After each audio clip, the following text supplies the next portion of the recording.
महाव्रत था। एक साहूकार बहुत अमीर था, उसके पास धन की कोई कमी नहीं थी। साहूकार के पास सभी सुख और ऐश्वर्य के साधन थे, किंतु उसको एक ही दुख था कि उसे कोई औलाद नहीं थी।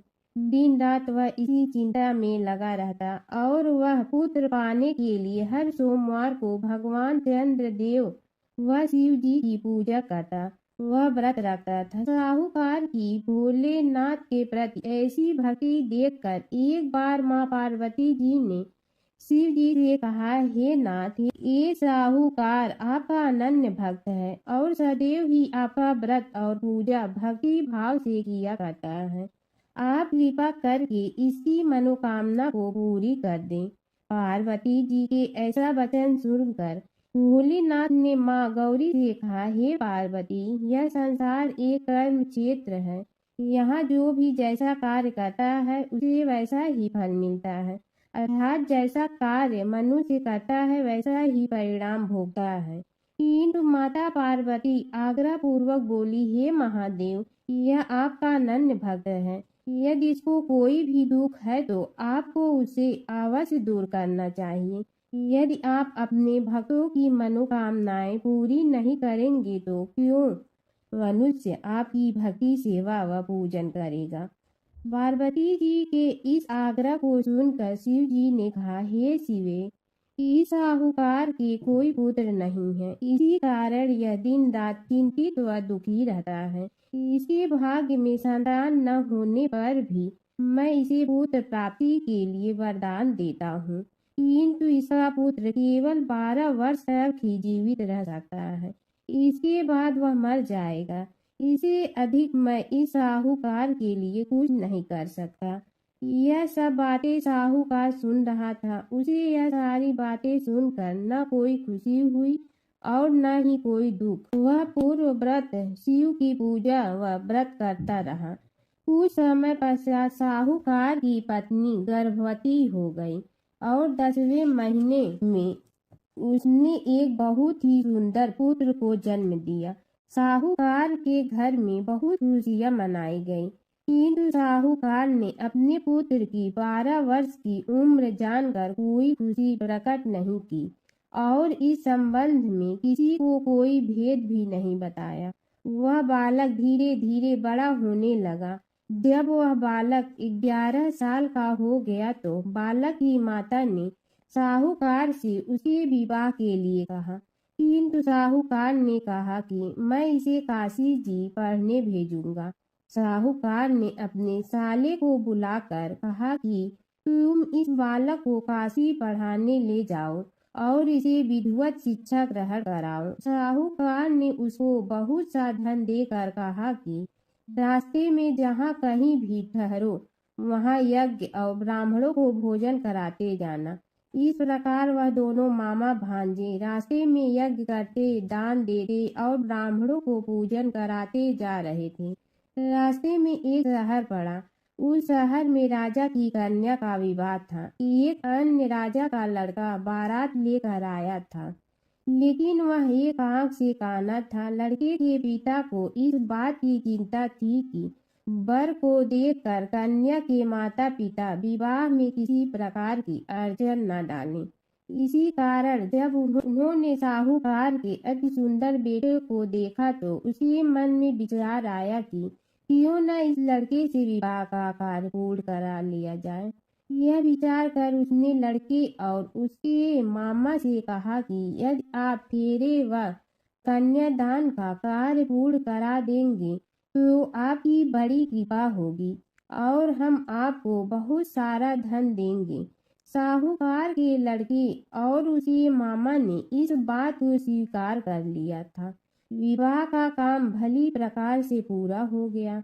जब वह लड़का जाने लगा तो उसने चुपके से राजकुमारी की चुनरी पर लिख दिया कि तेरा विवाह मेरे साथ हुआ है, लेकिन जिसके साथ तुम्हें भेजा जाएगा वह एक आंख से काना है। मैं काशी जी को जा रहा हूँ। राजकुमारी ने जब इस प्रकार लिखा पाया तो उसने काने राजकुमार के साथ जाने से इनकार कर दिया और कहा कि यह मेरा पति नहीं है, मेरा विवाह जिसके साथ हुआ है वह काशी जी गया है। राजकुमारी के पिता ने यह सब जब सुना तो उसने अपनी कन्या को विदा करने से इनकार कर दिया। बारात वापिस चली गई। उधर साहूकार का लड़का और उसका मामा काशी जा पहुंचे, जहाँ लड़के ने पढ़ना शुरू किया तथा अपना अतिरिक्त समय मामा भांजा यज्ञ दान आदि में व्यतीत करने लगे। इस प्रकार कई महीने बीत गए। जब लड़का 12 साल का हुआ तो उस दिन लड़के के मामा ने यज्ञ का आयोजन कर रखा था। अचानक ही लड़के की तबीयत खराब हो गई। लड़के के मामा ने कहा कि अंदर जाकर सो जाओ। लड़का अंदर जाकर सो गया। थोड़ी देर पश्चात लड़का मर गया। जब लड़के के मामा ने देखा कि वह मर गया है तो वह बहुत दुखी हुआ। उसने सोचा कि मैं पहले यज्ञ पूरा कर लूं, तब कुछ सोचूंगा। लड़के के मामा ने यज्ञ पूरा किया और फिर रोना प्रारंभ कर दिया। वह बहुत जोर जोर से रो रहा था। संयोगवश शिव जी और पार्वती उधर से जा रहे थे। पार्वती जी ने भगवान भोलेनाथ से कहा, हे नाथ, कोई दुखी व्यक्ति रो रहा है, उसके कष्टों को दूर कर दो। जब शिव जी और पार्वती जी वहां पहुंचे तो उन्होंने देखा कि वहां पर एक लड़का मरा हुआ पड़ा है। तब पार्वती ने देखते ही लड़के को पहचान लिया। पार्वती जी ने लड़के के मरने का कारण पूछा तो भोलेनाथ ने बताया, ये गौरी, इस लड़के की आयु इतनी ही थी, ये अपनी आय पूरी कर चुका है। तब पार्वती जी ने विनम्रता पूर्वक कहा, महाराज, कृपा करके आप इस लड़के को जीवित कर दीजिए, नहीं तो इसके माता पिता इसके वियोग में तड़प तड़प कर अपनी जान दे देंगे। माता पार्वती की बात सुनकर शिव जी ने लड़के को पुनः जीवित कर दिया। शिव जी की कृपा से लड़का जीवित हो गया। शिव शंकर व पार्वती जी शिव धाम चले गए। शिक्षा पूरी होने पर लड़का और उसका मामा पहले की तरह यज्ञ करते, ब्राह्मणों को भोजन तथा दक्षिणा देते हुए अपने घर की ओर चल दिए। रास्ते में दोनों उसी शहर में आए जहाँ पर उस लड़के की शादी हुई थी। वहां पहुंचकर दोनों ने यज्ञ करना शुरू कर दिया। जब वे दोनों यज्ञ कर रहे थे तो उसके लड़के के ससुर यानी वहां के राजा ने, जो उधर से घोड़े पर बैठकर अपने सेवकों के साथ जा रहा था, उसने लड़के को पहचान लिया। राजा ने महल में ले जाकर दोनों की खूब सेवा की। कुछ समय राजा के महल में रहने के बाद लड़के ने राजा से जाने की आज्ञा ली। राजा ने अपनी लड़की को लड़के के साथ विदा किया और साथ में बहुत सा धन एवं दास दासियों को भी भेजा। जब वे अपने शहर में आए तो लड़के के मामा ने कहा, पहले मैं तुम्हारे माता पिता को तुम्हारे आने की खबर सुना आता हूँ, तब तक तुम पत्नी सहित यहाँ आराम करो। ऐसा कहकर लड़के का मामा साहूकार को अपने पुत्र के आने की खबर देने चला गया। घर आकर उसने देखा कि उसकी बहन और बहनोई छत पर बैठे हुए हैं और उन्होंने यह प्रण कर रखा है कि यदि उनका बेटा जीवित लौट आया तो वह छत से नीचे उतर आएंगे, नहीं तो छत से कूदकर अपने प्राण त्याग देंगे। लड़के के मामा ने जब यह समाचार उन्हें सुनाया कि उनका लड़का जीवित लौट आया है तो उन्हें विश्वास नहीं हुआ। तब लड़के के मामा ने शपथ खाकर कहा कि आपका पुत्र अपनी स्त्री और बहुत से धन और दास दासियों सहित घर आ गया है। तब साहूकार और उसकी पत्नी छत से नीचे उतर आए तथा प्रसन्नता के साथ अपने बेटे और बहू का स्वागत किया।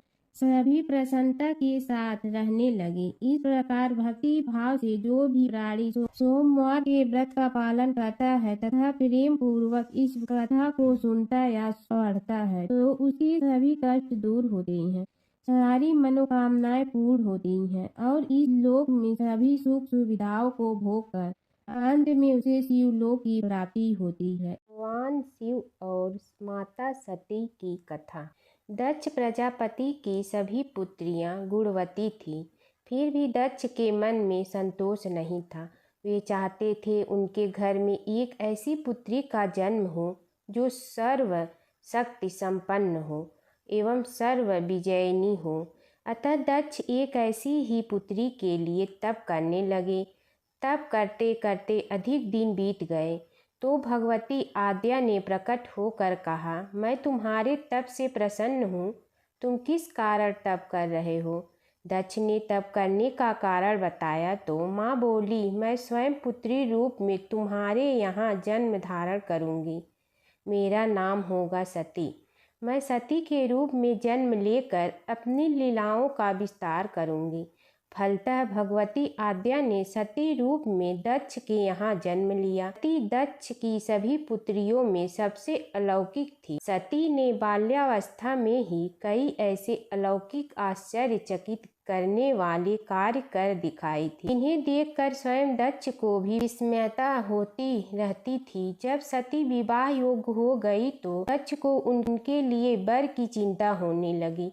उन्होंने ब्रह्मा जी से इस विषय में परामर्श किया। ब्रह्मा जी ने कहा, सती आद्या की अवतार है। मैं आद्या आदि शक्ति और शिव आदि पुरुष है। अतः सती के विवाह के लिए शिव ही योग्य और उचित वर है। दक्ष ने ब्रह्मा जी की बात मानकर सती का विवाह भगवान शिव के साथ कर दिया। सती कैलाश में जाकर भगवान शिव के साथ रहने लगी। भगवान शिव के दक्ष के दामाद थे, किंतु किसी वजह से दक्ष के हृदय में भगवान शिव के प्रति बैर और विरोध भाव पैदा हो गया। एक बार देवलोक में ब्रह्मा ने धर्म के निरूपण के लिए एक सभा का आयोजन किया था। सभी बड़े बड़े देवता सभा में एकत्र हुए। भगवान शिव भी इस सभा में बैठे थे। सभा मंडल में दक्ष का आगमन हुआ। दक्ष के आगमन पर सभी देवता उठकर खड़े हो गए, पर भगवान शिव खड़े नहीं हुए।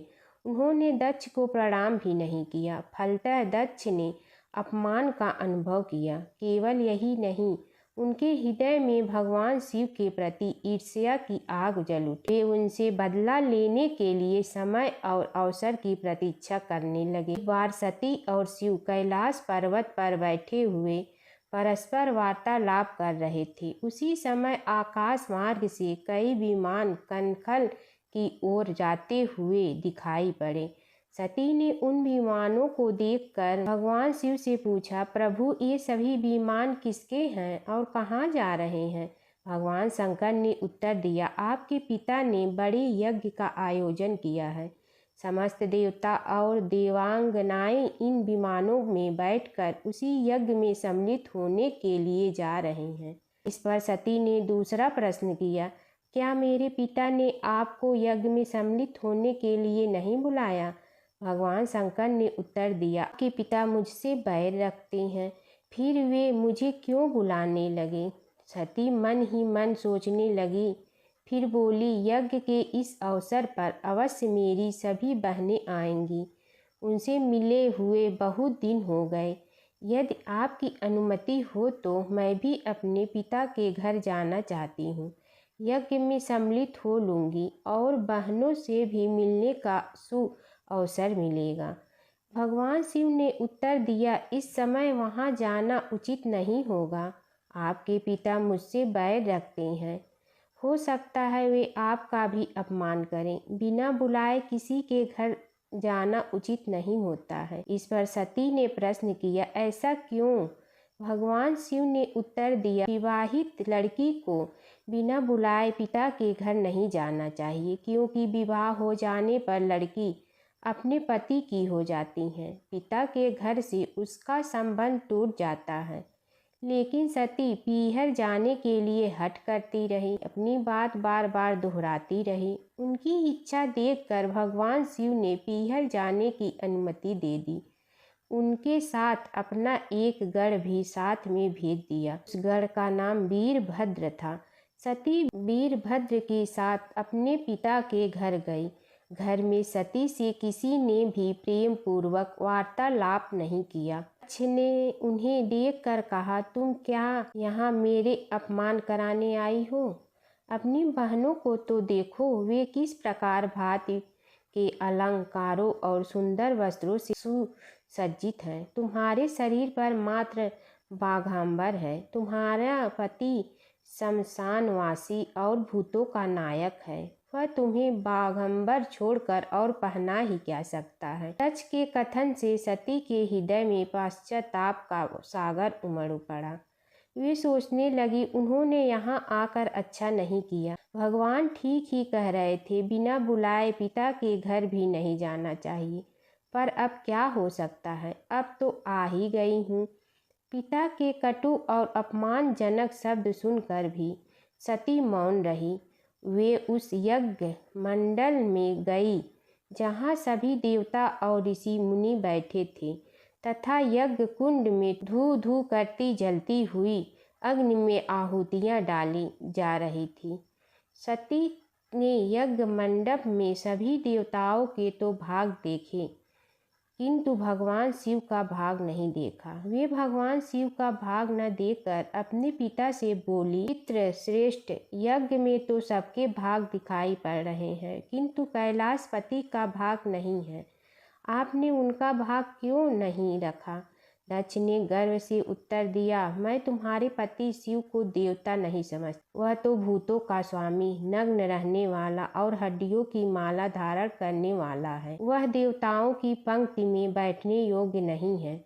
उसे कौन भाग देगा? सती के नेत्र लाल हो उठे। उनके मुखमंडल प्रलय के सूर्य की भांति तेजोदीप्त हो उठा। उन्होंने पीड़ा से तिलमिलाते हुए कहा, ओह, मैं इन शब्दों को कैसे सुन रही हूँ। मुझे धिक्कार है। देवताओं, तुम्हें भी धिक्कार है। तुम भी उन कैलाशपति के लिए इन शब्दों को कैसे सुन रहे हो? तो मंगल के प्रतीक हैं और जो क्षण मात्र में संपूर्ण सृष्टि को नष्ट करने की शक्ति रखते हैं। वे मेरे स्वामी हैं। नारी के लिए उसका पति ही स्वर्ग होता है। जो नारी अपने पति के लिए अपमानजनक शब्दों को सुनती है, नरक में जाना पड़ता है। पृथ्वी सुनो, आकाश सुनो और देवताओं तुम भी सुनो। मेरे पिता ने मेरे स्वामी का अपमान किया है। मैं अब एक क्षण भी जीवित रहना नहीं चाहती। सती अपने कथन को समाप्त करती हुई यज्ञ के कुंड में कूद पड़ी। जलती हुई आहुतियों के साथ उनका शरीर भी जलने लगा। यज्ञ मंडप में खलबली पैदा हो गई। हाहाकार मच गया। देवता उठकर खड़े हो गए। वीरभद्र क्रोध से कांप उठे। वे उछल उछल कर यज्ञ का विध्वंस करने लगे।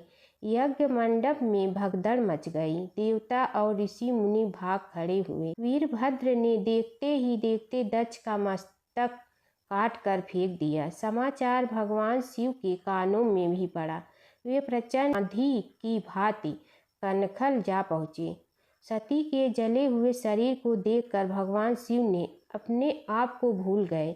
सती के प्रेम और उनकी भक्ति ने शंकर के मन को व्याकुल कर दिया। उन शंकर के मन को व्याकुल कर दिया जिन्होंने काम पर भी विजय प्राप्त की थी और जो सारी सृष्टि को नष्ट करने की क्षमता रखते थे। वे सती के प्रेम में खो गए, बेसुध हो गए। भगवान शिव ने उन्मत्त की भांति सती के जले हुए शरीर को कंधे पर रख लिया। वे सभी दिशाओं में भ्रमण करने लगे। शिव और सती के इस अलौकिक प्रेम को देखकर पृथ्वी रुक गई, हवा रुक गई, जल का प्रवाह ठहर गया और रुक गई। देवताओं की सांसें, सृष्टि व्याकुल हो उठी। सृष्टि के प्राणी पुकारने लगे, त्राहि माह त्राहि माम। भयानक संकट उपस्थित देखकर सृष्टि के पालन भगवान विष्णु आगे बढ़े। वे भगवान शिव की बेसुधी में अपने चक्र से सती के एक एक अंग को काट काट कर गिराने लगे। धरती पर 51 स्थानों में सती के अंग कट कट कर गिरे। जब सती के सारे अंग कट कर गिर गए तो भगवान शिव पुनः अपने आप में आए। जब वे अपने आप में आए तो पुनः सृष्टि के सारे कार्य चलने लगे। धरती पर जिन 51 स्थानों में सती के अंग कट कट कर गिरे थे, वे ही स्थान आज शक्तिपीठ माने जाते हैं। आज भी उन स्थानों में सती का पूजन होता है, उपासना होती है। था शिव और सती का प्रेम। शिव और सती के प्रेम ने उन्हें अमर और वंदनीय बना दिया। एक बार भगवान शिव तथा माता पार्वती नर्मदा नदी के किनारे बैठे थे। वहाँ माता पार्वती ने भगवान शिव से समय व्यतीत करने के लिए चौपड़ खेलने को कहा। शिव चौपड़ खेलने के लिए तैयार हो गए, परंतु इस खेल में हार जीत का फैसला कौन करेगा, यह प्रश्न उनके समक्ष उठा तो भगवान शिव ने कुछ तिनके एकत्रित कर उसका एक पुतला बनाकर उसकी प्राण प्रतिष्ठा कर दी और पुतले से कहा, बेटा, हम चौपड़ खेलना चाहता हूँ, परंतु हमारी हार जीत का फैसला करने वाला कोई नहीं है, इसलिए तुम बताना कि हम दोनों में से कौन हारा और कौन जीता। उसके बाद भगवान शिव और माता पार्वती का चौपड़ खेलना शुरू हो गया। यह खेल 3 बार खेला गया और संयोग से तीनों बार माता पार्वती ही जीत गईं। खेल समाप्त होने के बाद बालक से हार जीत का फैसला करने के लिए कहा गया तो उस बालक ने महादेव को विजयी बताया। यह सुनकर माता पार्वती क्रोधित हो गई और क्रोध में उन्होंने बालक को लंगड़ा होने कीचड़ में पड़े रहने का श्राप दे दिया। बालक ने माता पार्वती से माफ़ी मांगी और कहा कि यह मुझसे अज्ञानतावश ऐसा हुआ है, मैंने किसी द्वेष भाव में ऐसा नहीं किया है। बालक द्वारा क्षमा मांगने पर माता ने कहा, यहाँ गणेश पूजन के लिए नाग कन्याएं आएंगी, उनके कहे अनुसार तुम गणेश व्रत करो, ऐसा करने से तुम मुझे प्राप्त करोगे। यह कहकर माता पार्वती शिव के साथ कैलाश पर्वत पर चली गईं। 1 वर्ष के बाद उस स्थान पर नाग कन्याएं आईं। तब नाग कन्याओं से श्री गणेश के व्रत की विधि मालूम करने पर उस बालक ने 21 दिन लगातार गणेश जी का व्रत किया। उसकी श्रद्धा से गणेश जी प्रसन्न हुए। उन्होंने बालक को मनोवांछित फल मांगने के लिए कहा। उस पर उस बालक ने कहा, हे विनायक, मुझ में इतनी शक्ति दीजिए कि मैं अपने पैरों से चलकर अपने माता पिता के साथ कैलाश पर्वत पर पहुंच सकूं और वे यह देख प्रसन्न हों। तब बालक को वरदान देकर श्री गणेश अंतर ध्यान हो गए। इसके बाद वह बालक कैलाश पर्वत पर पहुंच गया और कैलाश पर्वत पर पहुंचने की अपनी कथा उसने भगवान शिव को सुनाई। चौपड़ वाले दिन से माता पार्वती शिव जी से विमुख हो गई थी, अतः देवी के रुष्ट होने पर भगवान शिव ने भी बालक के बताए अनुसार 21 दिनों तक श्री गणेश का व्रत किया। इस व्रत के प्रभाव से माता पार्वती के मन से भगवान शिव के लिए जो नाराजगी थी वह समाप्त हो गई। अब यह व्रत विधि भगवान शंकर ने माता पार्वती को बताई। यह सुनकर माता पार्वती के मन में भी अपने पुत्र कार्तिकेय से मिलने की इच्छा जागृत हुई। तब माता पार्वती ने भी 21 दिन तक श्री गणेश का व्रत किया तथा दूर्वा फूल और लड्डुओं से गणेश जी का पूजन अर्चन किया। व्रत के 21वें दिन कार्तिकेय स्वयं माता पार्वती जी से आ मिले। उस दिन से श्री गणेश चतुर्थी का यह व्रत समस्त मनोकामनाओं की पूर्ति करने वाला व्रत माना जाता है। इस व्रत को करने से मनुष्य के सारे कष्ट दूर होकर मनुष्य को समस्त दुख सुख सुविधाएं प्राप्त होती हैं। पौराणिक कथा के अनुसार एक बार माता पार्वती ने अपने शरीर पर लगी हल्दी उतार कर एक बालक का पुतला बनाया और दिव्य शक्तियों से उसमें प्राण डाल दिए। माता पार्वती ने उस बालक का नाम विनायक रखा। इसके बाद माता पार्वती जब स्नान के लिए जाने लगी तो उन्होंने विनायक से कहा कि तुम द्वार पर बैठो और किसी को अंदर मत आने देना। भगवान गणेश ने माता की आज्ञा का पालन करते हुए किसी को अंदर नहीं जाने दिया। भगवान शिव को भी गणेश जी ने माँ पार्वती के कहने पर बाहर ही रोक दिया, जिससे भगवान शिव क्रोधित हो गए। भोलेनाथ को यह नहीं पता था कि गणेश जी कौन हैं और उन्होंने अपने त्रिशूल से उनका सिर धड़ से अलग कर दिया। यह देखकर माँ पार्वती रोने लगती हैं और बहुत क्रोधित हो जाती हैं। माँ पार्वती भगवान शिव को गणेश जी को फिर से जीवित करने को कहती हैं। भगवान शिव अपने गणों से कहते हैं कि जाओ और उत्तर दिशा में जो सबसे पहले सिर दिखे उसे लेकर आओ। जब शिवगढ़ सिर लेने जाते हैं तो उन्हें उत्तर दिशा में सबसे पहले इंद्र का हाथी ऐरावत मिलता है और वो उसका सिर ले जाते हैं। इसके बाद भगवान शिव अपने पुत्र गणेश जी को हाथी का सिर लगाकर जीवित कर देते हैं। नंदी कैसे बने शिव के गढ़? शिव की घोर तपस्या के बाद शीलाद ऋषि ने नंदी को पुत्र रूप में पाया था। शीलाद ऋषि ने अपने पुत्र नंदी को संपूर्ण वेदों का ज्ञान प्रदान किया। एक दिन शीलाद ऋषि के आश्रम में मित्र और वरुण नाम के दो दिव्य ऋषि पधारे।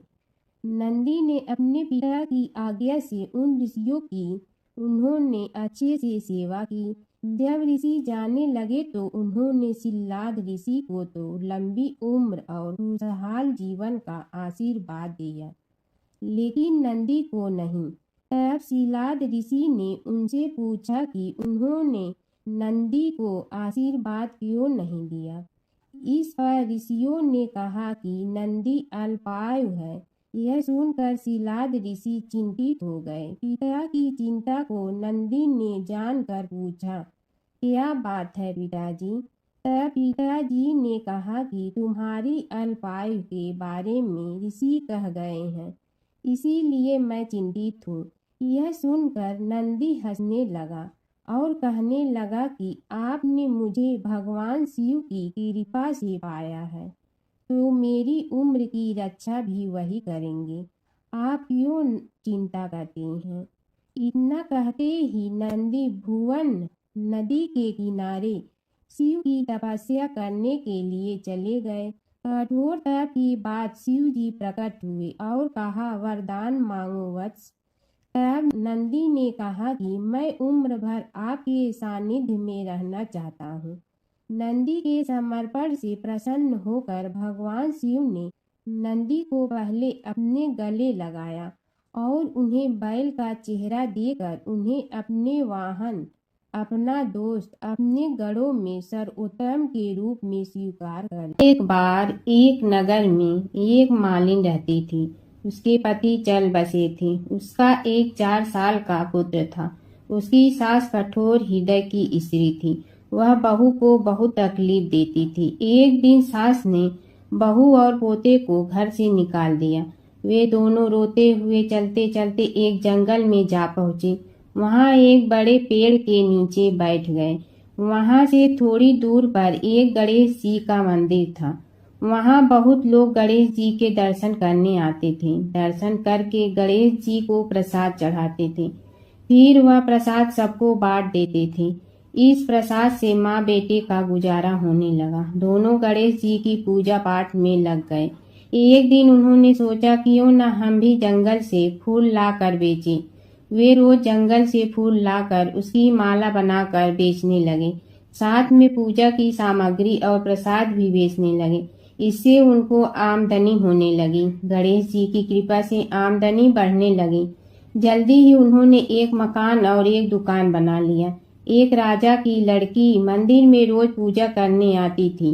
मालिन के बेटे को देखकर राजकुमारी उस पर मोहित हो गई और उसे विवाह करने की सोचने लगी। उसने अपनी भाभी से अपने मन की बात कही। भाभी अनुभवी थी। उसने कहा, ये तो मालिन का बेटा है और तुम एक राजा की बेटी हो।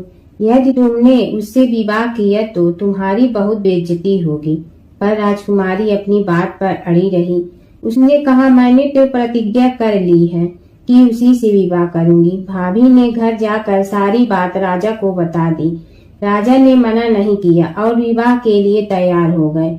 उन्होंने बड़े धूमधाम से बेटी का विवाह मालिन के बेटे के साथ कर दिया।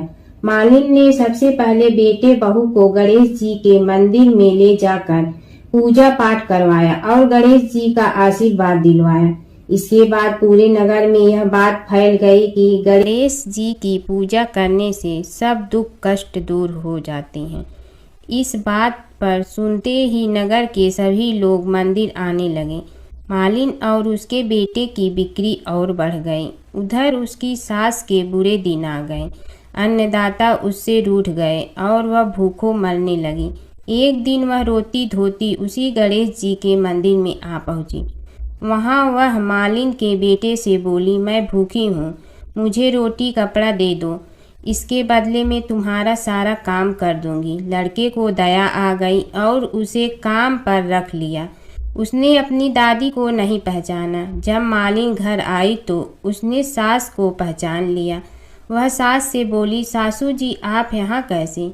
सास ने पोते की तरफ इशारा करके कहा, मेरी इस सेठ के यहाँ नौकरी लग गई है। बहू बोली, यह आपका पोता है और यह घर भी आपका ही है, यह दुकान भी आपकी ही है। जब आपने हमें घर से निकाला तब गणेश जी ने हमारी रक्षा की। बहू की बात सुनकर सास बोली, मेरी करनी मैं भोगूंगी। बहू बोली, सासू जी अब आप हमारे यहाँ रहो और पोते का सुख देखो। हे गणेश जी महाराज, जैसा सुख आपने मालिन को दिया वैसा ही सुख सबको देना। एक समय की बात है, एक भाई बहन रहते थे। बहन का नियम था कि वह अपने भाई का चेहरा देखते ही खाना खाती थी। हर रोज वह सुबह उठती थी और जल्दी जल्दी सारा काम करके अपने भाई का मुंह देखने के लिए उसके घर जाती थी। एक दिन रास्ते में एक पीपल के नीचे गणेश जी की मूर्ति रखी थी। उसने भगवान के सामने हाथ जोड़कर कहा कि मेरे जैसा अमर सुहाग और मेरे जैसा अमर पीहर सबको दीजिए। यह कहकर वह आगे बढ़ जाती है। जंगल के झाड़ियों के कांटे उसके पैरों में चुभा करते थे। एक दिन भाई के घर पहुंची और भाई का मुंह देखकर बैठ गई तो भाभी ने पूछा, पैरों में क्या हो गया है? यह सुनकर उसने भाभी को जवाब दिया कि रास्ते में जंगल के झाड़ियों के गिरे हुए कांटे पांव में चुभ गए हैं। जब वह वापस अपने घर आ जाए तब भाभी ने अपने पति से कहा कि रास्ते को साफ करवा दो, आपकी बहन के पांव में बहुत सारे कांटा चुभ गए हैं। भाई ने तब कुल्हाड़ी लेकर सारी झाड़ियों को काटकर रास्ता साफ कर दिया। इससे गणेश जी का स्थान भी वहां से हट गया। यह देखकर भगवान गुस्सा हो गए और उसके भाई के प्राण हर लिए। लोग अंतिम संस्कार के लिए जब भाई को ले जा रहे थे तब उसकी भाभी रोते हुए लोगों से कही, थोड़ी देर रुक जाओ, उसकी बहन आने वाली है, वह अपने भाई का मुंह देखे बिना नहीं रह सकती है, उसका यह नियम है। तब लोगों ने कहा, आज तो देख लेगी पर कल कैसे देखेगी?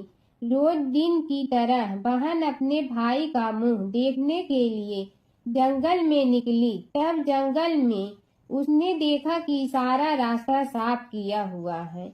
जब वह आगे बढ़ी तो उसने देखा कि सिद्धि विनायक को भी वहां से हटा दिया गया है। तब उसने जाने से पहले गणेश जी को एक अच्छे स्थान पर रखकर उन्हें स्थान दिया और हाथ जोड़कर बोली, भगवान मेरे जैसा अमर सुहाग और मेरे जैसा अमर पीहर सबको देना। और फिर बोलकर आगे निकल गई। भगवान सोचने लगे, अगर इसकी नहीं सुनी तो हमें कौन मानेगा, हमें कौन पूजेगा? तब सिद्धि विनायक ने उसे आवाज दी, बेटी इस खेजड़ी की 7 पत्तियां लेकर जा और उसे कच्चे दूध में धोकर भाई के ऊपर छींटा मार देना, वह उठकर बैठ जाएगा। यह सुनकर जब पीछे मुड़ी तो वहाँ कोई नहीं था। फिर वह यह सोचने लगी कि ठीक है, जैसा सुना वैसा कर लेती हूँ। फिर वह 7 खेजड़ी की पत्तियां लेकर अपने भाई के घर पहुंची। उसने देखा वहाँ कई लोग बैठे हुए हैं। भाभी बैठी रो रही है और भाई की लाश रखी है। तब उसने पत्तियों को बताए हुए नियम के तहत भाई के ऊपर इस्तेमाल किया। तब भाई उठकर बैठ गया। भाई बोला बहन से, मुझे बहुत ही गहरी नींद आ गई थी। तब बहन बोली, यह नींद किसी दुश्मन को भी न आए। और उसने सारी बात अपने भाई को बता दी। जमुना की कहानी। प्राचीन समय में एक गांव था। जिसमें दो बहनें रहा करती थी। एक बहन का नाम गंगा था तो दूसरी बहन का नाम जमुना था।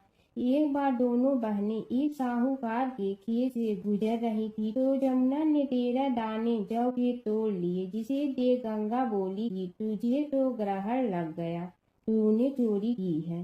इस पर जमुना बोली कि अब मेरा ग्रहण कैसे धुलेगा। गंगा ने कहा कि तुझे 12 साल तक साहूकार के यहाँ नौकरी करनी पड़ेगी, तभी तेरा पाप धुलेगा और ग्रहण से मुक्ति मिलेगी।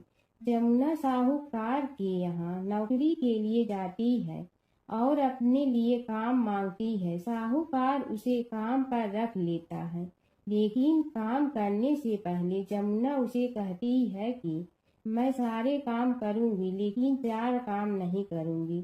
जूठे बर्तन नहीं मांजूंगी, झाड़ू नहीं लगाऊंगी, बिस्तर नहीं बिछाऊंगी और दिया नहीं जलाऊंगी। 12 साल के बाद कुंभ का मेला लगा तो साहूकारनी भी कुंभ नहाने जाने लगी।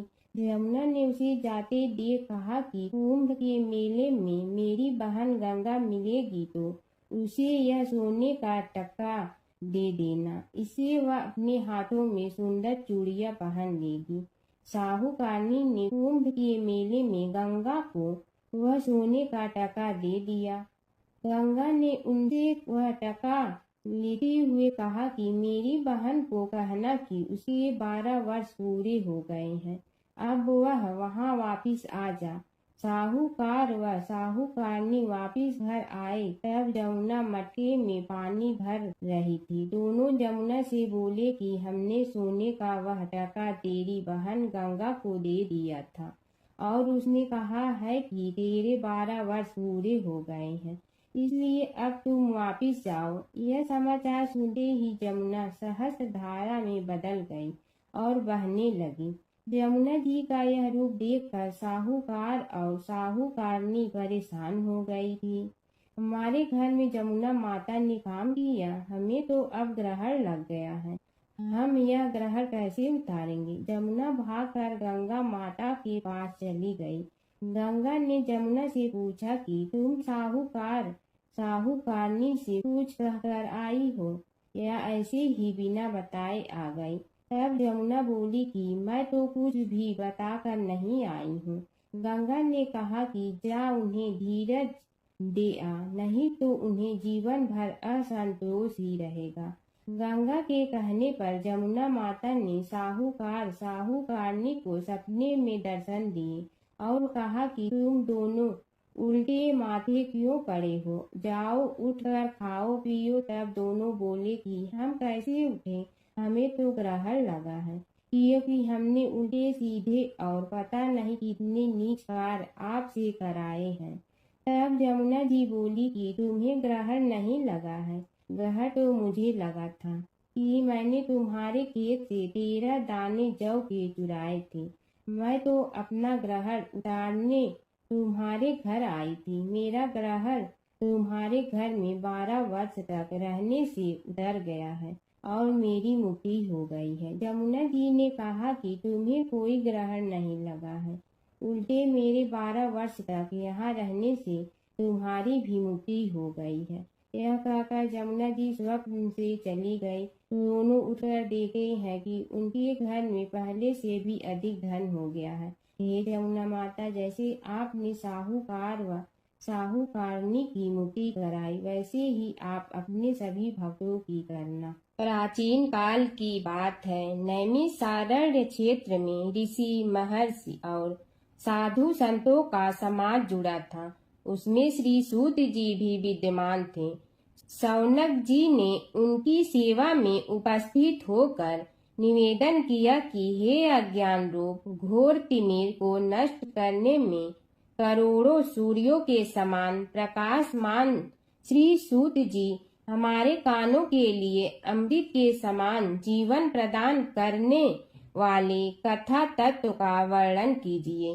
हे सूत जी, हमारे हृदयों में ज्ञान के प्रकाश की वृद्धि तथा भक्ति, वैराग्य और विवेक की उत्पत्ति जिस कथा से हो सकती हो, वह हमारे प्रति कहने की कृपा कीजिए।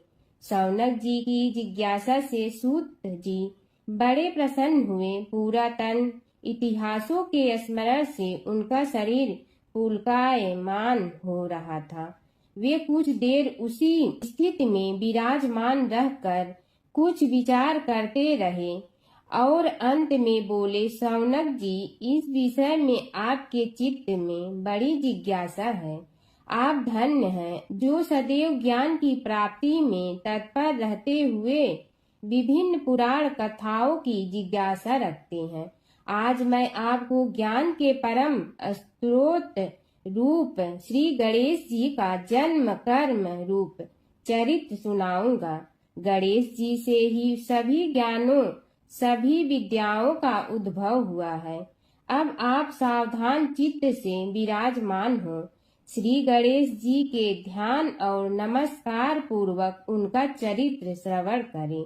नमस्तस्मै गणेशाय ब्रह्मा विद्या प्रदायिनी यनागस्त्यसमः साक्षात विघ्न सागर सोषणे। कैसे हैं वे श्री गणेश जो सभी प्रकार की ब्रह्म विद्याओं को प्रदान करने वाले अर्थात ब्रह्मा के सगुण और निर्गुण स्वरूप पर प्रकाश डालने और जीव ब्रह्मा का अभेद प्रतिपादन करने वाली विद्याओं के दाता हैं। वे विघ्नों के समुद्रों को महर्षि अगस्त के समान शोषण करने में समर्थ हैं। इसलिए उनका नाम विघ्न सागर शोषक के नाम से प्रसिद्ध है। मैं उन भगवान श्री गणेश जी को नमस्कार करता हूँ।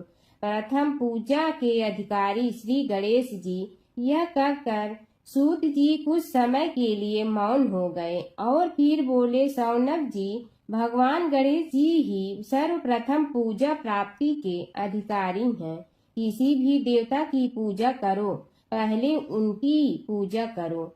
शौनक जी ने निवेदन किया, हे भगवान, हे सूत, सर्वप्रथम यह बताने की कृपा कीजिए कि गणेश जी को प्रथम पूजा का अधिकार किस प्रकार प्राप्त हुआ। इस विषय में मेरी बुद्धि मोह को प्राप्त हो रही है कि सृष्टि रचयिता ब्रह्मा जी, पालन करता भगवान नारायण और संहार करता शिव जी में से किसी को प्रथम पूजा का अधिकारी क्यों नहीं माना गया। यह त्रिदेव ही तो सबसे बड़ा देवता माने जाते हैं। सूत जी ने कहा, शौनक जी, यह भी एक रहस्य ही है। देखो, अधिकार मांगने से नहीं मिलता, इसके लिए योग्यता होनी चाहिए। संसार में अनेकों देवी देवताएं पूजे जाते हैं। पहले जो जिसका इष्ट देव होता है वह उसी की पूजा किया करता है। इससे बड़े देवताओं के महत्व में कमी आने की आशंका उत्पन्न हो गई। इस कारण देवताओं में परस्पर विवाद होने लगा। वे उसका निर्णय प्राप्त करने के लिए शिव जी के पास पहुँचे और प्रणाम करके पूछने लगे, प्रभु, हम सब में प्रथम पूजा का अधिकारी कौन है। शिव जी सोचने लगे कि किसे प्रथम पूजा का अधिकारी माने। तभी उन्हें एक युक्ति सूझी। बोले, देवगण, इसका निपटारा बातों से नहीं तथ्यों से होगा। इसके लिए एक प्रतियोगिता रखनी होगी, शिव की परिक्रमा करने की प्रतियोगिता। देवगण उनका मुख देखने लगे, शंकित हृदय से सोचने लगे कि कैसी प्रतियोगिता रहेगी। यह शिव जी ने उनके मन के भाव ताड़ लिए, इसलिए सांत्वना भरे शब्दों में बोले, घबराओ मत, कोई कठिन परीक्षा नहीं ली जाएगी। बस इतना ही कि सभी अपने अपने वाहनों पर चढ़कर संसार की परिक्रमा करो और फिर यहाँ लौट आओ। जो पहले लौटेगा वही सर्वप्रथम पूजा का अधिकारी होगा। अब क्या देर थी, सभी अपने अपने वाहन पर चढ़कर दौड़ पड़े। किसी का वाहन गजराज था तो किसी का सिंह, किसी का भैंसा तो किसी का मृग, किसी का हंस तो किसी का उल्लू, किसी का अश्व तो किसी का श्वान। अभिप्राय यह है कि वाहनों को विविधता के दर्शन उस समय जितने भले प्रकार से हो सकते थे उतने अन्य समय में नहीं। सबसे गया बीता वाहन गणेश जी का था मूषक। उससे चूहा भी कहते हैं। ऐसे वाहन के बल भरोसे इस प्रतियोगिता में सफल होना तो क्या, सम्मिलित होना भी हास्यास्पद है। गणेश जी ने सोचा, छोड़ो, क्या होगा प्रतियोगिता में भाग लेने से, हम तो यहाँ बैठे रह कर ही तमाशा देखेंगे। वे बहुत देर तक विचार करते रहे। अंत में उन्हें एक युक्ति सूझी। शिव जी स्वयं ही जगदाता हैं, यह संसार उन्हीं का प्रतिबिंब है, तब क्यों न इन्हीं की परिक्रमा कर ली जाए। इनकी परिक्रमा करने से ही संसार की परिक्रमा हो जाएगी। ऐसा निश्चय कर उन्होंने मूषक पर चढ़कर शिव जी की परिक्रमा की और उनके समक्ष जा पहुँचे। शिव जी ने कहा, तुमने परिक्रमा पूर्ण कर ली? उन्होंने उत्तर दिया, जी हाँ। शिव जी सोचने लगे कि इसे तो यहीं घूमते हुए देखा, फिर परिक्रमा कैसे कर आया। देवताओं का परिक्रमा करके लौटना आरंभ हुआ और उन्होंने गणेश जी को वहां बैठे देखा तो माथा ठनक गया। फिर भी साहस करके बोले, अरे तुम विश्व की परिक्रमा के लिए नहीं गए? गणेश जी ने कहा, अरे मैं कब का यहाँ आ गया। देवता बोले, तुम्हें तो कहीं भी नहीं देखा। गणेश जी ने उत्तर दिया, देखते कहाँ से, समस्त संसार शिव जी में विद्यमान है। इनकी परिक्रमा करने से ही संसार की परिक्रमा पूर्ण हो गई। सूत जी बोले, शौनक, इस प्रकार गणेश जी ने अपनी बुद्धि के बल पर ही विजय प्राप्त कर ली। उनका कथन सत्य था, इसलिए कोई विरोध करता भी तो कैसे। बस उसी दिन से गणेश जी की प्रथम पूजा होने लगी। माता सीता की कथा। यह कहानी सीता माता कहती थी और श्री राम इसे सुना करते थे। एक दिन श्री राम भगवान को किसी काम के लिए बाहर जाना पड़ा, तो सीता माता कहने लगी कि भगवान, मेरा तो 12 वर्ष का नित्य नियम है। अब आप बाहर जाएंगे तो मैं अपनी कहानी किसे सुनाऊंगी। श्री राम ने कहा कि तुम कुएं की पाल पर जाकर बैठ जाना और वहां जो औरतें पानी भरने आएंगी उन्हें अपनी कहानी सुना देना। सीता माता कुएं की पाल पर जाकर बैठ जाती हैं। एक स्त्री आई, उसने रेशम की जड़ी की साड़ी पहन रखी थी और सोने का घड़ा ले रखा था। सीता माता उसे देख कहती हैं कि बहन, मेरा 12 वर्ष का नित्यनेम सुन लो। पर वह स्त्री बोली कि मैं तुम्हारा नित्यनेम सुनूंगी तो मुझे घर जाने में देरी हो जाएगी और मेरी सास मुझसे लड़ेंगी। उसने कहानी नहीं सुनी और चली गई। उसकी रेशम जड़ी की साड़ी फट गई, सोने का घड़ा मिट्टी के घड़े में बदल गया। सास ने देखा तो पूछा कि ये किसका दोष अपने सिर लेकर आ गई है। बहू ने कहा कि कुएं पर एक औरत बैठी थी, उसने कहानी सुनने के लिए कहा, लेकिन मैंने सुनी नहीं, जिसका यह फल मिला है। बहू की बात सुनकर अगले दिन वही साड़ी और घड़ा लेकर सास कुएं की पाल पर गई। सास को वहीं माता सीता बैठी मिली, तो माता सीता ने कहा कि बहन, मेरी कहानी सुन लीजिए। सास बोली कि एक बार छोड़, मैं तो 4 बार कहानी सुन लूंगी। राम आए, लक्ष्मण आए, देश के पुजारी आए, नित नेम का नेम लाए, आओ राम बैठो राम, तपी रसोई जियो राम, माखन मिश्री खाओ राम, दूध बतासा पियो राम, सूत के पलका मोठो राम, साल दुसाला पोठो राम, साल दुसाला ओढ़ो राम, जब बोलो जब राम ही राम, राम संवारे सबके काम, खाली घर भंडार भरेंगे, सबका बेड़ा पार करेंगे, श्री राम जय राम जय जय राम। सास बोली कि बहन, कहानी तो बहुत अच्छी लगी। कहानी सुनकर सास घर चली गई और उसकी साड़ी फिर से रेशम जड़ी की बन गई। मिट्टी का घड़ा फिर सोने के घड़े में बदल गया। बहू कहने लगी, सासू माँ, आपने ये सब कैसे किया। सास ने कहा कि बहू, तू दोष लगा के आई थी और मैं अब दोष उतार कर आ रही हूँ। बहू ने फिर पूछा कि वह कुएं वाली स्त्री कौन है। सास बोली कि वे सीता माता थीं। वे पुराने से नया कर देती हैं, खाली घर में भंडार भर देती हैं। वह लक्ष्मी जी का वास घर में कर देती हैं। आदमी की जो भी इच्छा हो उसे पूरा कर देती हैं। बहू बोली कि ऐसी कहानी मुझे भी सुना दो। सास बोली कि ठीक है, तुम भी सुनो। और सास ने कहानी शुरू की। राम आए लक्ष्मण आए, देश के पुजारी आए, नित नेम का नेम लाए, आओ राम बैठो राम, तपी रसोई जियो राम, माखन मिश्री खाओ राम, दूध बतासा पियो राम, सूत के पलका मोठो राम, साल दुसाला पोठो राम, साल दुसाला ओढ़ो राम, जब बोलो जब राम ही राम, राम संवारे सबके काम, खाली घर भंडार भरेंगे, सबका बेड़ा पार करें, श्री राम जय राम जय जय राम। कहानी सुनकर बहू बोली कि कहानी तो बहुत अच्छी है। सास ने कहा कि ठीक है, इस कहानी को रोज कहा करेंगे। अब सास बहू रोज सवेरे उठती, नहाती धोती और पूजा करने के बाद नित्य की सीता की कहानी कहती। एक दिन उनके यहाँ एक पड़ोस की औरत आई और बोली कि बहन जरा सी आँच दे ना। तो वह बोली कि आज तो अभी हमने जलाई ही नहीं।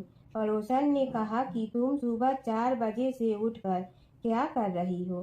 फिर उन्होंने कहा कि सुबह उठकर हम पूजा करते हैं, फिर सीता माता की नित्य नेम की कहानी कहते हैं। पड़ोसन ने उसी बात सुनकर फिर कहा कि सीता माता की कहानी कहने से तुम्हें क्या मिलता है। वे बोली कि इनकी कहानी कहने से घर में भंडार भर जाते हैं, सारे काम सिद्ध होते हैं, मन की इच्छा भी पूरी हो जाती है। पड़ोसन कहती है कि बहन ऐसी कहानी तो मुझे भी सुना दो। फिर वह बोली कि ठीक है, तुम भी यह कहानी सुन लो।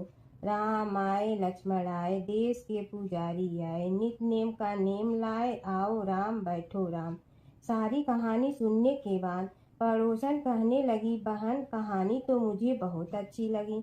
अब वह पड़ोसन भी नित नेम सीता माता की कहानी कहने लगी। कहानी कहने से सीता माता ने पड़ोसन के भी भंडार भर दिए। अब तो पूरे मोहल्ले में नित नेम की कथा चल पड़ी। हर किसी की मनोकामना पूरी होने लगी। हे सीता माता, जैसे आपने उनके भंडार भरे वैसे ही आप हमारे भी भंडार भरना, सबकी भरना, कहानी सुनने वाले के भी और कहानी कहने वाले के भी। बसेरे की कहानी। किसी गांव में एक भाट व एक जाट रहता था। दोनों में घनिष्ठ मित्रता थी। एक बार जाट अपनी बहन के घर जाने को तैयार हुआ तो भाट अपनी ससुराल जाने को तैयार हुआ। दोनों साथ चल पड़े तो रास्ते में रुककर एक कुएं की मुंडेर पर बैठ गए। जाट ने भाट से कहा कि नगर बसेरा कर लेते हैं। इस पर भाट बोला कि तू ही नगर बसेरा कर ले, मैं तो अपनी ससुराल जा रहा हूँ, वहाँ खूब खातिर होगी मेरी, तू कर ले नगर बसेरा। जाट वहीं कुएं के पास बैठ पानी की घंटी और चावल का दाना लेकर नगर बसेरा करने लगा।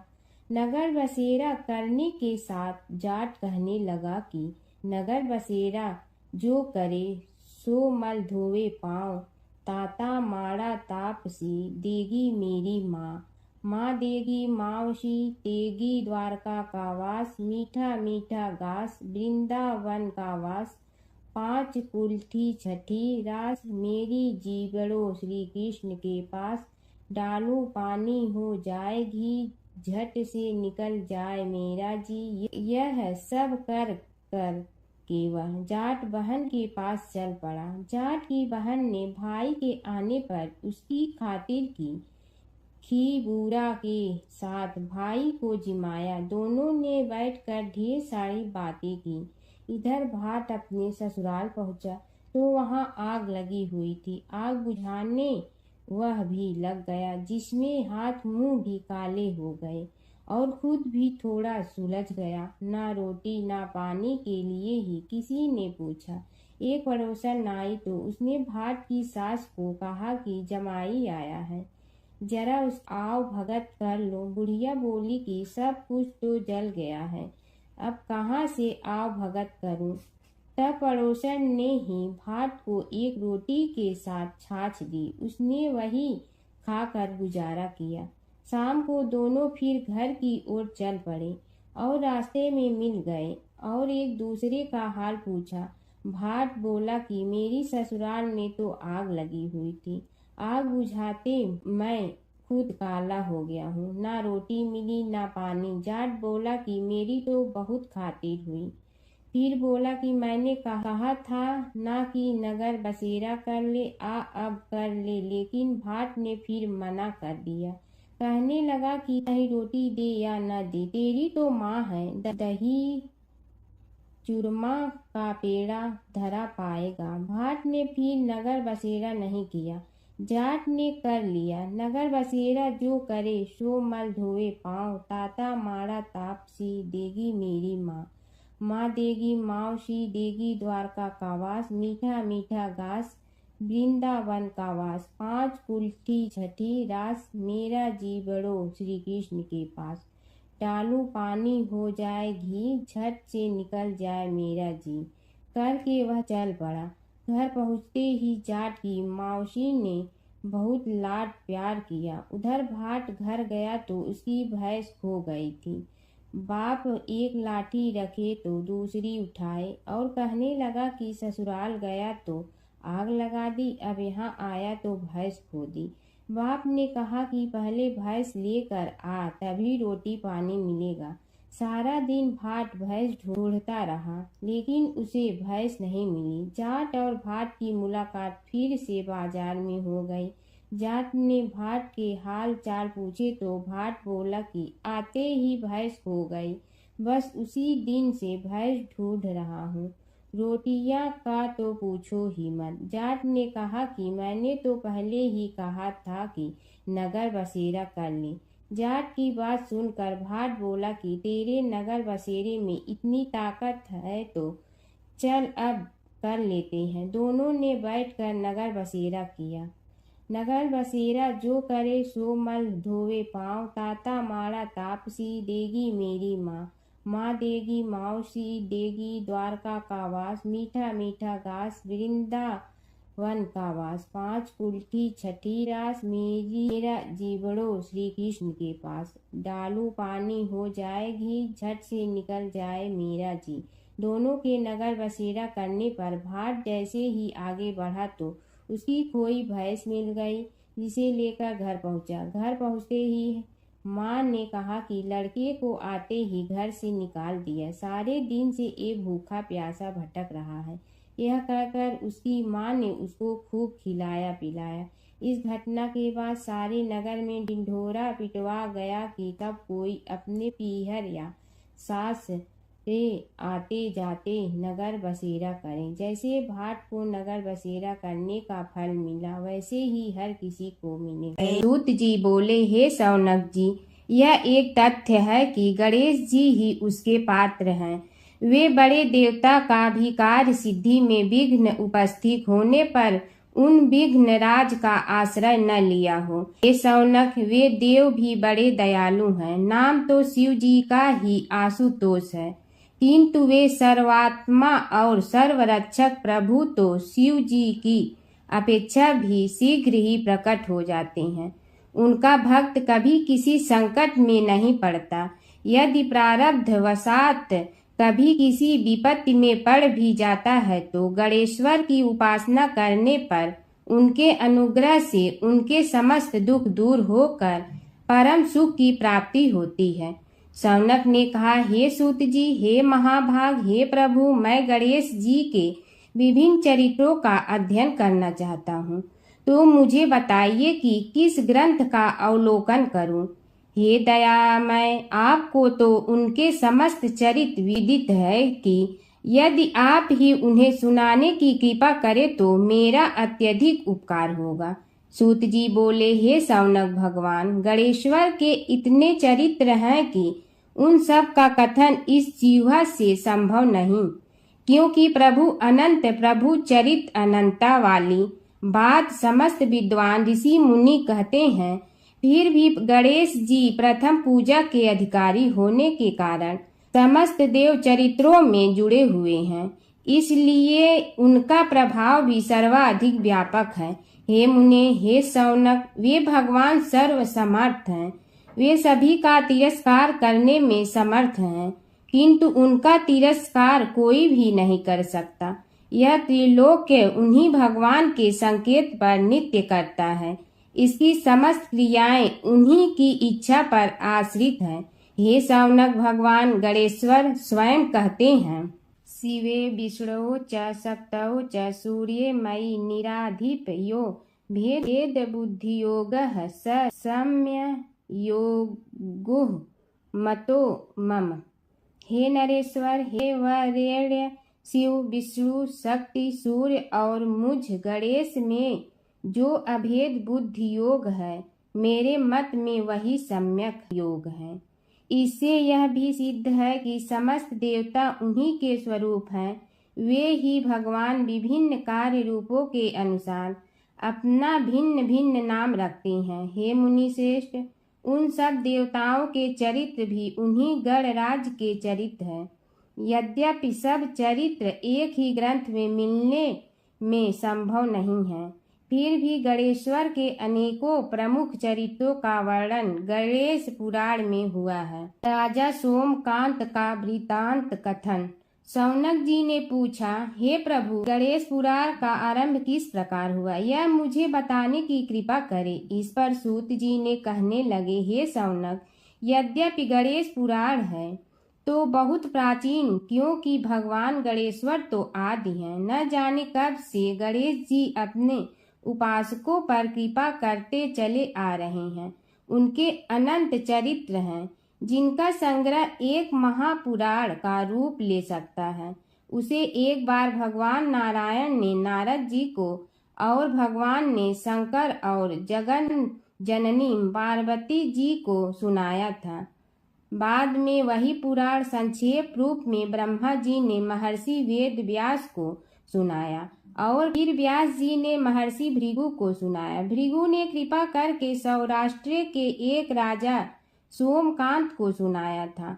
तब से वह पुराण अनेक कथाओं में विस्तृत होता रहा और अनेक कथाओं से रहित होता हुआ अनेक रूप में प्रचलित है। शौनक जी ने पूछा, भगवान, आप यह बताने का कष्ट करें कि राजा सोमकांत कौन था। उसने महर्षि से गणेश पुराण का श्रवण कहाँ किया था, उस पुराण के श्रवण से उसे क्या क्या उपलब्धियां हुई। हे नाथ, मुझे श्री गणेश्वर की कथा के प्रति उत्कंठा बढ़ती ही जा रही है। सूत जी बोले, हे शौनक, सौराष्ट्र के देवनगर नाम की एक प्रसिद्ध राजधानी थी। वहाँ का राजा सोमकांत था। वह अपनी प्रजा का पुत्र के समान पालन करता था। वह वेद ज्ञान संपन्न, शस्त्र विद्या में पारंगत एवं प्रबल प्रतापी राजा, समस्त राजाओं में मान्य तथा अत्यंत वैभवशाली था। उसका ऐश्वर्य कुबेर के भी ऐश्वर्य को लज्जित करता था। उसने अपने पराक्रम से अनेकों देश जीत लिए थे। उसकी पत्नी अत्यंत रूपवती, गुणवती, धर्माज्ञा एवं पतिव्रत धर्म का पालन करने वाली थी। वह सदैव अपने प्राणनाथ की सेवा में लगी रहती थी। उसका नाम सुधर्मा था। जैसे वह प्रतिव्रता थी, वैसे ही राजा भी एक पत्नी व्रता का पालन करने लगा। उसके हेमकांत नामक एक सुंदर पुत्र था। वह भी सभी विद्याओं का ज्ञाता और अस्त्र शस्त्रादि के अभ्यास में निपुण हो गया था। यह सभी श्रेष्ठ लक्षणों से संपन्न, सद्गुणी एवं प्रजा जनों के हितों का अत्यंत पोषक था। इस प्रकार राजा सोमकांत स्त्री, पुत्र, पशु, वाहन, राज्य एवं प्रतिष्ठा आदि से सब प्रकार सुखी था। उसे दुख तो था ही नहीं। सभी राजागण उसका हार्दिक सम्मान करते थे तथा उसकी श्रेष्ठ कीर्ति भी संसार व्यापी थी। परंतु युवा अवस्था के अंत में सोमकांत को घृणित कोष्ठ रोग हो गया। उसके अनेक उपचार किए गए, किंतु कोई लाभ नहीं हुआ। रोग शीघ्रता से बढ़ने लगा और उसके कीड़े पड़ गए। जब रोग की अधिक वृद्धि होने लगी और उसका कोई उपाय न हो सका तो राजा ने मंत्रियों को बुलाकर कहा, सुव्रतो, जाने किस कारण यह रोग मुझे पीड़ित कर रहा है। अवश्य ही यह किसी पूर्व जन्म के पाप का फल होगा। इसलिए मैं अब अपना समस्त राजपाट छोड़कर वन में रहूंगा। मेरे पुत्र हेमकांत को मेरे समान मानकर राज्य शासन का धर्म पूर्वक संचालन कराते रहें। यह कहकर राजा ने शुभ दिन दिखवाकर अपने पुत्र हेमकांत को राज्य पद पर अभिषेक किया और अपनी पत्नी सुधर्मा के साथ निर्जन वन की ओर चल दिया। प्रजापालक राजा के वियोग में समस्त प्रजा जन अश्रु बहाते हुए उनके साथ चले गए। राज्य की सीमा पर पहुंचकर राजा ने अपने पुत्र अमात्यगण और प्रजा जनों को समझाया, आप सब लोग धर्म के जानने वाले श्रेष्ठ आचरण में तत्पर एवं सहृदय हैं। यह संसार तो वैसे भी परिवर्तनशील है। जो आज है वह कल नहीं था और आने वाले कल में भी नहीं रहेगा। इसलिए मेरे जाने से दुख का कोई कारण नहीं है। मेरे स्थान पर मेरा पुत्र सभी कार्यों को करेगा। इसलिए आप सब उसके अनुशासन में रहते हुए उसे सदैव सम्मान करते रहें। फिर पुत्र से कहा, बेटा, यह स्थिति सभी के समझ आती रही है। हमारे पूर्व पुरुष भी परंपरागत रूप से वृद्धावस्था आने पर वन में जाते रहे हैं। मैं कुछ समय पहले ही वन में जा रहा हूँ, तो कुछ पहले या पीछे जाने में कोई अंतर नहीं पड़ता। यदि कुछ वर्ष बाद जाऊं तब भी मोह का त्याग करना ही होगा। इसलिए हे वत्स, तुम दुखित मत हो और मेरी आज्ञा मानकर राज्य शासन को ठीक प्रकार चलाओ। ध्यान रखना, क्षत्रिय धर्म का कभी त्याग न करना और प्रजा को सदा सुखी रखना। इस प्रकार राजा सोमकांत ने सभी को समझा बुझाकर वहां से वापस लौट आया और स्वयं अपनी पतिव्रता भार्या के साथ वन में प्रवेश किया। पुत्र हेमकांत के आग्रह से उसने सुबल और ज्ञान गम्य नामक 2 आत्माओं को भी साथ ले लिया। उन सब ने एक समतल एवं सुंदर स्थान देखकर वहां विश्राम किया। तभी उन्हें एक मुनि कुमार दिखाई दिया। राजा ने उससे पूछा, तुम कौन हो, कहाँ रहते हो? यदि उचित समझो तो मुझे बताओ। मुनि बालक ने कोमल बाणी में कहा, मैं महर्षि भृगु का पुत्र हूँ। मेरा नाम च्यवन है। हमारा आश्रम निकट में ही है। अब आप भी अपना परिचय दीजिए। राजा ने कहा, मुनि कुमार, आपका परिचय पाकर मुझे बड़ी प्रसन्नता हुई। मैं सौराष्ट्र के देवनगर नामक राज्य का अधिपति रहा हूँ।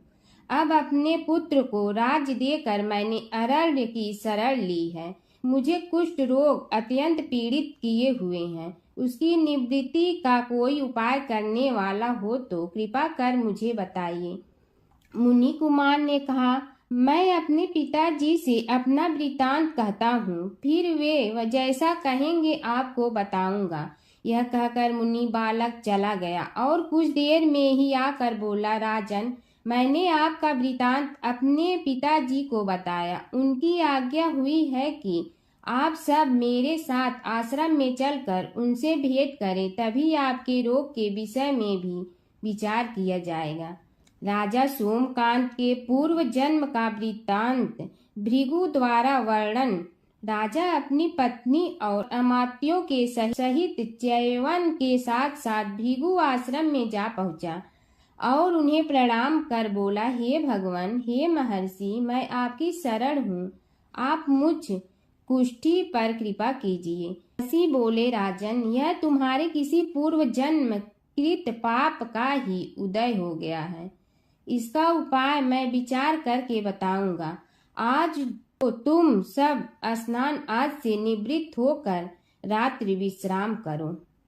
महर्षि की आज्ञा अनुसार सबने स्नान भोजन आदि के उपरांत रात्रि व्यतीत की और प्रातः काल स्नान आदि नित्य कर्मों से निवृत्त होकर महर्षि की सेवा में उपस्थित हुए। महर्षि ने कहा, राजन, मैंने तुम्हारे पूर्व जन्म का वृतांत जान लिया हूँ और यह भी विदित कर लिया है कि किस पाप के फल से तुम्हें इस रोग की प्राप्ति हुई है। यदि तुम चाहो तो उसे सुना दूं। राजा ने हाथ जोड़कर निवेदन किया, बड़ी कृपा होगी मुनिनाथ, मैं उसे सुनने के लिए उत्कंठित हूँ। महर्षि ने कहा, तुम पूर्व जन्म में एक धनवान वैश्य के लाडले पुत्र थे। वह वैश्य विंध्याचल के निकट कौलहार नामक ग्राम में निवास करता था। उसकी पत्नी का नाम सुलोचना था।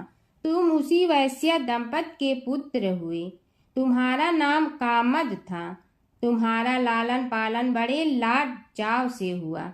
उन्होंने तुम्हारा विवाह एक अत्यंत सुंदरी वैश्य कन्या से कर दिया था, जिसका नाम कुटुम्बिनी था। यद्यप तुम्हारी भार्या सुशीला थी और तुम्हें सदैव धर्म में निरत देखना चाहती थी, किंतु तुम्हारा स्वभाव वासनांध होने के कारण दिन प्रतिदिन उज्जवल होता जा रहा था। किंतु माता पिता भी धार्मिक थे, इसलिए उनके सामने तुम्हारी उज्ज्वलता दबी रही। परंतु माता पिता की मृत्यु के बाद तुम निरंकुश हो गए और अपनी पत्नी की बात भी नहीं मानते थे। तुम्हें अनाचार में प्रवृत्त देखकर उसे दुख होता था, तो भी उसका कुछ बस न चलता था। तुम्हारी उन्मत्तता चरम सीमा पर थी। अपनों से भी द्वेष और क्रूरता का व्यवहार किया करते थे। हत्या आदि कराते थे। तुम्हारे लिए सामान्य बात हो गई। पीड़ित व्यक्तियों ने तुम्हारे विरुद्ध राजा से पुकार की। अभियोग चला और तुम्हें राज्य की सीमा से भी बाहर चले जाने का आदेश हुआ।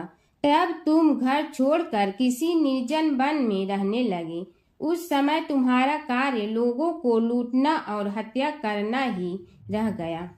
एक दिन मध्याह्न काल था। गुणवर्धक नामक एक विद्वान ब्राह्मण उधर से निकला। बेचारा अपनी पत्नी को लिवाने के लिए ससुराल जा रहा था। तुमने उस ब्राह्मण युवक को पकड़कर लूट लिया।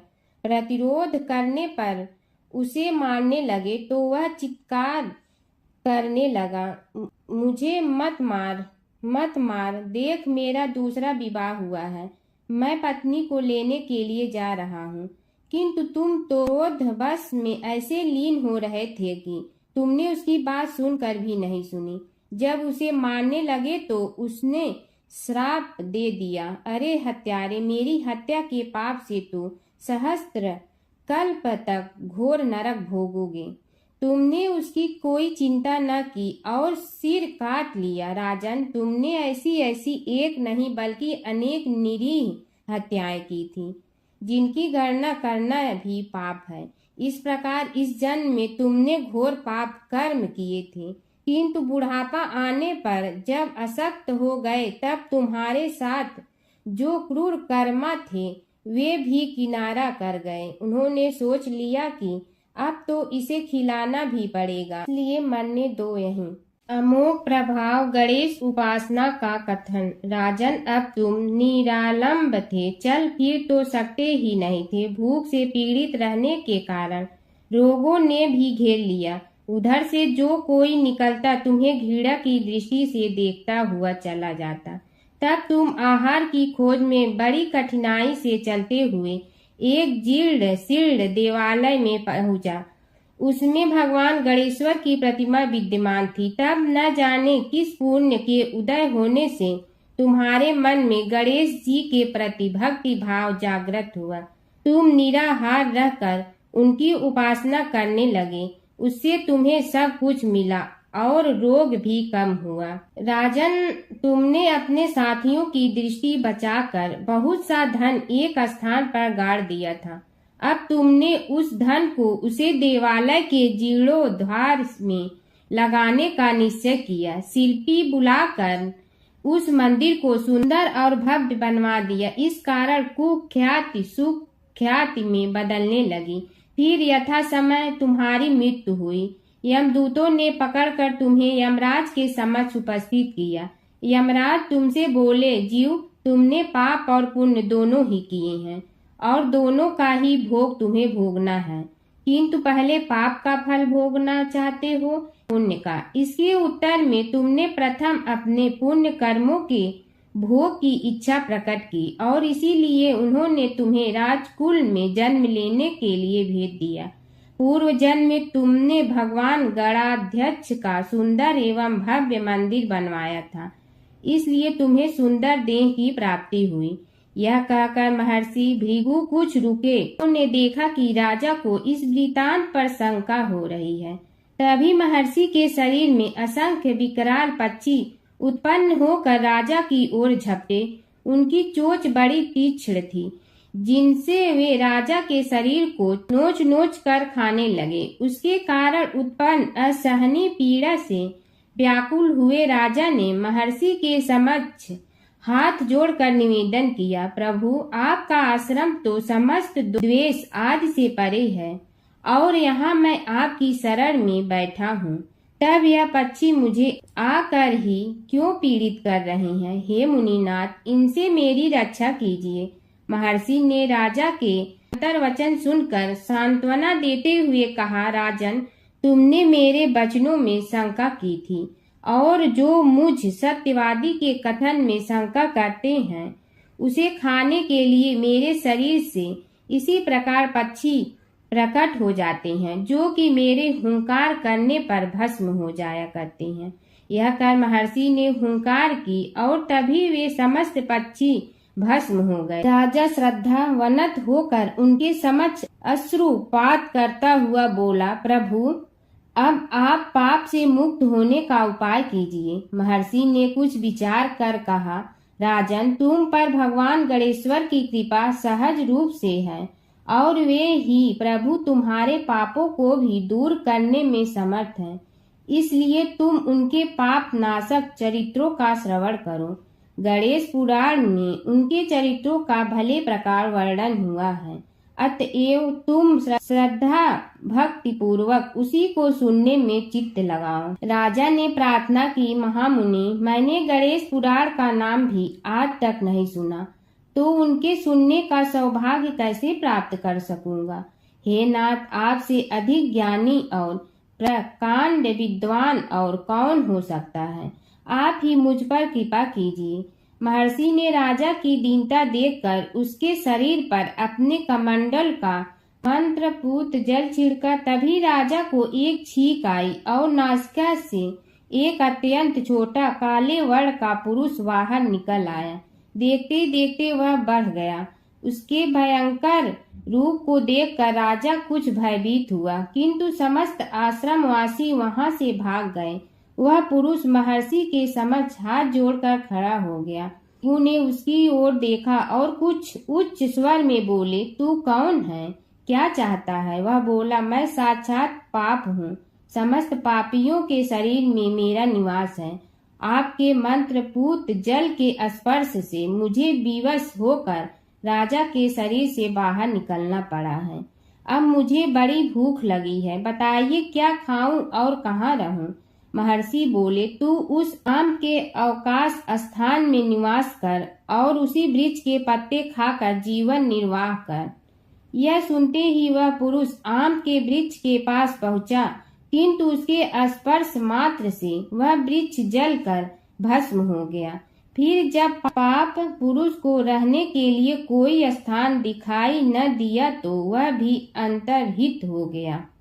शिव ओंकारा प्रभु जय शिव ओंकारा, ब्रह्मा विष्णु सदाशिव अर्धांगी धारा, जय शिव ओंकारा। एकानन चतुरानन पंचानन राजे, हंसासन गरुड़ासन वृषवाहन साजे, जय शिव ओंकारा। दो भुज चार चतुर भुज दस भुज अति सोहे, तीनों रूप निरखते त्रिभुवन जन मोहे, जय शिव ओंकारा।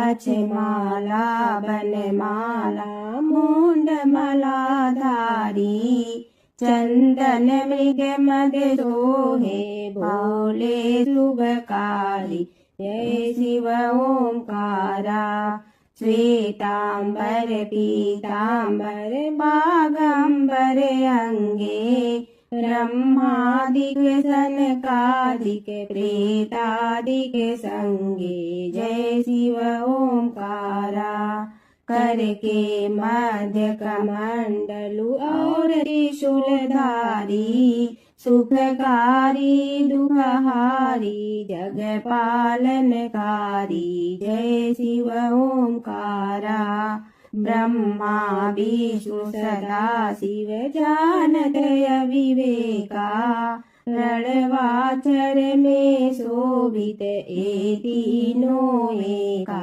जय शिव ओंकारा त्रिपुर स्वामी जी की आरती जो कोई नर गावे कहत शिवानंद स्वामी मन वांछित फल पावे जय शिव ओंकारा प्रभु जय शिव ओंकारा।